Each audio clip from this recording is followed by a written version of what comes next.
வணக்கம். நான் உங்கள் பாஸ்கர். இப்போ இந்த நாய் பாருங்களேன், இந்த ரஸ்கை ஒன்று ஒன்றா தன்னோட வாயில் எடுத்து அடுக்குது. அடுக்கிட்டு எடுத்துகிட்டு போய் வேகமாக அந்த இடத்துக்கு போகுது. ஒரு இடத்துக்கு பின்னாடி போய் பார்த்தோம்னா அது உள்ள ஒரு காலி கிரவுண்டுக்குள்ளே தன்னோட குட்டிங்க இருக்குது. அதில் போய் தன்னோட குட்டிங்களுக்கு இந்த ரஸ்கை சாப்பிட கொடுத்துட்டு தன்னோட குட்டிங்களை பின்னாடி கூட்டிகிட்டு வருது. இங்கே சாப்பாடு வந்திருக்கு வா அப்படின்னு சொல்லிட்டு கூட்டிகிட்டு வந்து தன்னோட குட்டிங்களை அந்த இடத்துல சாப்பாடு இருக்கிற இடத்துல வந்து அந்த ரஸ்கை சாப்பிட வைக்குது. இது தாய்ப்பாசம். குடும்ப பாசமும் இருக்குது. அந்த குடும்ப பாசம் பாருங்களேன், இந்த குட்டிங்களோட அக்கா, அம்மா, பாட்டி இவங்க எல்லாருமே இங்கே சாப்பிட்றாங்க, ஒற்றுமையாக சாப்பிட்றாங்க. சாப்பிட்டு முடிச்சுட்டு இங்கேருந்து கிளம்பி போகிறாங்க, வரிசையாக கிளம்பி போகிறாங்க. எங்கே போகிறாங்கன்னு பார்த்தோம்னா, முதல்ல முன்னாடி போன அக்கா தன் தம்பிங்களுக்கு சாப்பாடு கொடுக்குறா. அடுத்தது தன்னோட பிள்ளைங்களுக்கு அம்மா சாப்பாடு கொடுக்குறா. அதுக்கு அடுத்து பார்த்திங்கன்னா பாட்டி தன்னோட பேரங்களுக்கு சாப்பாடு கொடுக்குறா. அப்போது இதிலேருந்து என்ன தெரியுதுன்னா, முதல்ல நீங்கள் தாய்ப்பாசம் பார்த்தீங்க, இப்போ இது குடும்ப பாசம் பார்க்குறீங்க.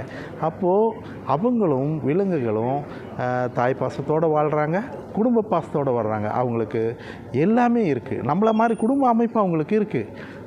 அதே மாதிரி தான் அவங்க கூட்டமாக வாழ்கிறாங்க. நம்மளும் ஒரு காலத்தில் குழுவாக தான் வாழ்ந்தோம். அவங்க இன்னும் குழு வாழ்க்கையில் தான் வாழ்கிறாங்க. அவங்களுக்கு அந்த அமைப்பு இருக்குது. நம்ம நினைக்கிற மாதிரி அவங்க வந்து எதுவுமே இல்லாமலாம் இல்லை. நமக்கு வந்து பயம் வந்தது வாழ்க்கையில். பயம் வந்த பிறகு தான் மரத்து மேலே இந்த மாதிரி காட்டுக்குள்ளே நம்ம வாழ்ந்தவங்க மரத்து மேலே வாழணும், அதுக்கு மேலே மரத்து மேலே வீடு கட்டணும், அதுக்கப்புறம் கீழே வந்து வீடு கட்டணும், அதுக்கப்புறம் இன்னும் பயம் வர அதுக்கப்புறம் கூரை வீடு, அப்புறம் ஓடு வீடு, மாடி வீடு வந்துருச்சு. அதுக்கப்புறம் பூட்டு, உள்ளே பூட்டு, வெளியே பூட்டு அப்படின்னலாம் வந்துருச்சு. இதற்கு எல்லாமே இந்த மாற்றத்துக்கு எல்லாமே காட்டும் பயம்தான். வாழ்க்கைக்கு நமக்கு உத்தரவாதம் இல்லை, நம்ம உயிர் பயம் தான் இது மாற்றத்துக்கு காரணம். அவங்களுக்கெல்லாம் இன்னும் உயிர் பயம் வரல.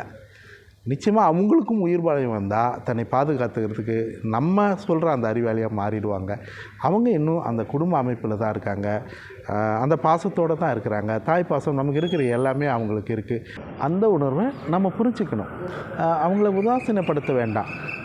அவங்களும் இந்த பூமிக்கு சொந்தமானவங்க தான், இந்த உலகம் அவங்களுக்கும் சொந்தமானது தான். நமக்கு சொந்தமானதாக ஆக்கியிருக்கோங்கிறது அவங்களுக்கு தெரியவே தெரியாது. அவங்களும் இந்த பூமிக்கு தனக்கு சொந்தமானதாக தான் நினச்சிக்கிட்டு இருக்காங்க.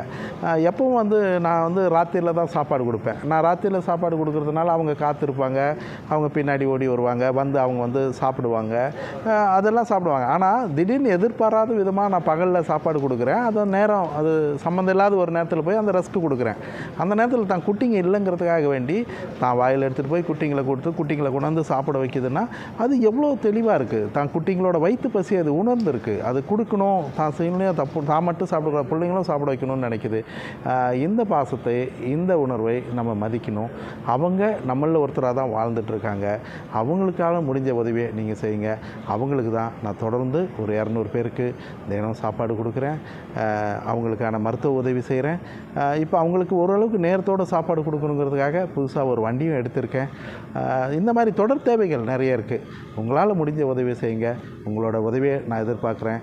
உங்கள் மூலிமா அவங்களுக்கு நல்லது நடக்கும்ன்ற நம்பிக்கையோடு நன்றி. வணக்கம். பாஸ்கர். நீங்களும் உணவளிக்க உதவலாம். Please help us to feet.